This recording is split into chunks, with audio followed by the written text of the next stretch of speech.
वालेकुम। उम्मीद है कि आप खैरियत से होंगे। आज का जो मेरा टॉपिक है वो है पार्किंसन डिज़ीज़।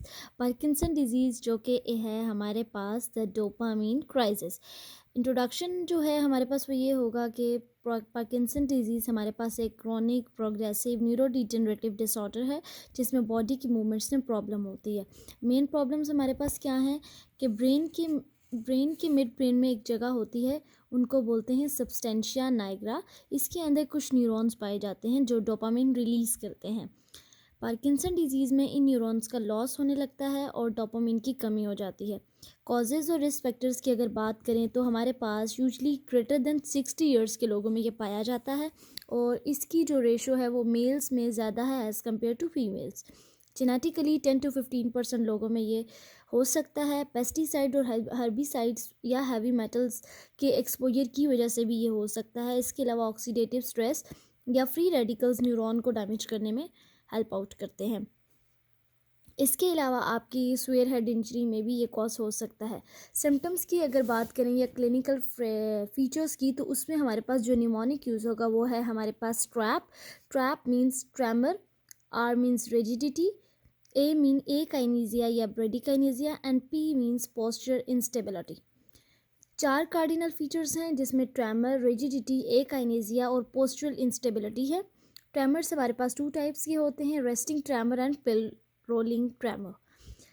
रेस्टिंग ट्रेमर में अपनी बॉडी जो है अपने आप बॉडी हिलती है, लेकिन इनवॉलेंट्री मूवमेंट्स को हम कंट्रोल कर सकते हैं वॉलेंट्री मूवमेंट की मदद से। मींस के हमारे पास इनवॉलेंट्री मूवमेंट्स होती हैं जो कि वॉलेंट्री मूवमेंट्स करने की वजह से थोड़ी बहुत कम हो जाती हैं या ट्रेमर्स कम हो जाते हैं।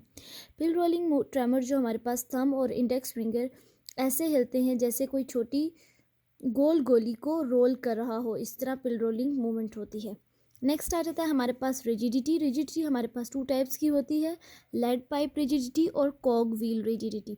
लेड पाइप रिजिडिटी हमारे पास मूवमेंट के दौरान ओवरऑल मूवमेंट के दौरान हमें स्टिफनेस फील होती है और कॉग व्हील रिजिडिटी हमारे पास मूवमेंट के दौरान हमें जर्की मूवमेंट्स फील होती हैं।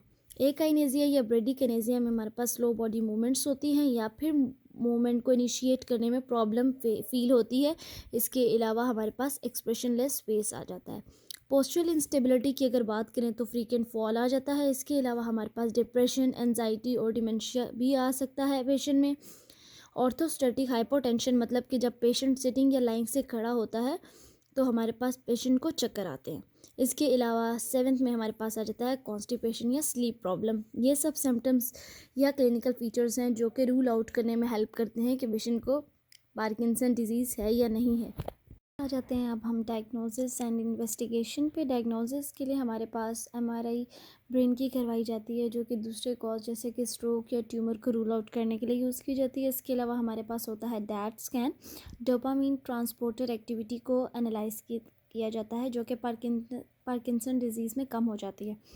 नेक्स्ट हमारे पास हो जाता है liver dopa response test.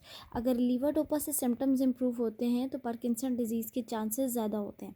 Treatment की अगर बात करें तो इसमें आ जाती है हमारे पास मेडिकेशन में, जिसमें हम लोग देते हैं पेशेंट को लीवर डोपा प्लस कार्बिडोपा। इसके अलावा सेकंड हमारे पास डोपामीन एगोनिस्ट दी जाती है। इसके अलावा MAO-B इनहिबिटर्स होते हैं। इसके अलावा हमारे पास COMT इनहिबिटर्स होते हैं। लास्टली हमारे पास होते हैं एंटीकोलिनर्जिक्स। सर्जिकल ट्रीटमेंट की अगर बात करें तो हमारे पास डीप ब्रेन स्टिमुलेशन करवाई जाती है जो कि हमारे पास सबथैलेमिक न्यूक्लियस या फिर ग्लोबस पैलिडस इंटरना में इलेक्ट्रोड इम्प्लांट किया जाता है जो अब नॉर्मल सिग्नल्स को कंट्रोल करता है। नेक्स्ट आ जाता है हमारा मेन टॉपिक जो है हमारे पास फिजियोथेरेपी। फिजियोथेरेपी से बहुत से ऐसे सिम्टम्स हैं जिनका इम्प्रूव किया जा सकता है। आपकी लाइफस्टाइल मॉडिफिकेशन की जा सकती है पार्किंसन डिजीज़ में, जैसे कि ट्रेमर्स हैं उनको थोड़ा सा कम किया जाए। आपकी मोबिलिटी पे काम किया जाता है, आपकी स्ट्रेंथ पे काम किया जाता है, आपके फोकस पे काम किया जाता है। इस तरह डिफरेंट एक्टिविटीज़ परफॉर्म करके पेशेंट की एबिलिटी को इन्हेंस किया जाता है। नेक्स्ट पार्ट में हम देखेंगे कि पार्किंसन डिजीज़ में ऐसे कौन से एक्सरसाइज थेरेपी या फिर एक्सरसाइजेस करवाई जाती हैं पेशेंट में जिसमें इम्प्रूवमेंट देखी जाती है।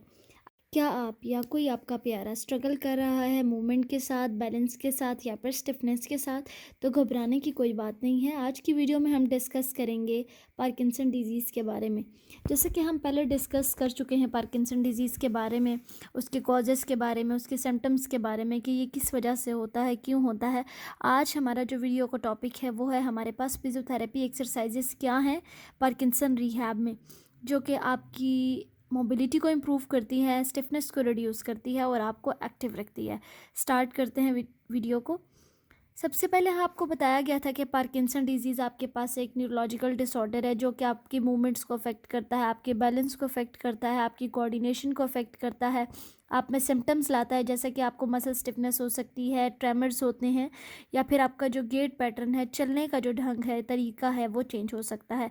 और ये हमारे पास एवरीडे में एक बहुत बड़ा चैलेंजिंग टास्क है, जिसकी वजह से पेशेंट्स को बहुत मुश्किल होती है अपने डेली रूटीन में काम करने में और बाकी सब चीज़ों में। नेक्स्ट आ जाता है हमारे पास कि क्या ऐसी फिजियोथेरेपी टेक्निक्स हैं जिनको हम यूज़ कर सकते हैं, यूटिलाइज़ कर सकते हैं पेशेंट की मूवमेंट को इन्हांस करने में। फर्स्ट ट्रेनिंग जो हमारे पास आती है वो होती है हमारे पास गेट ट्रेनिंग, जिसको वॉकिंग रिहैब भी कहते हैं। इस पे हम लोग पेशेंट को चलने का तरीका सिखाते हैं, पेशेंट की चलने में जो डिफ़िकल्टी होती है, क्योंकि पार्किंसन की वजह से कुछ ऐसे वजूहात हो जाती हैं जिनकी वजह से पेशेंट के चलने में, उनकी गेट पैटर्न में बहुत सी मुश्किलात आ जाती हैं। तो उसके लिए हम उन्हें कुछ ऐसी स्ट्रैटेजीज़ बताते हैं जिनको मद्देनज़र रख के, जिनको यूटिलाइज़ करके पेशेंट जो होता है बेहतर वॉक की तरफ आ सकता है।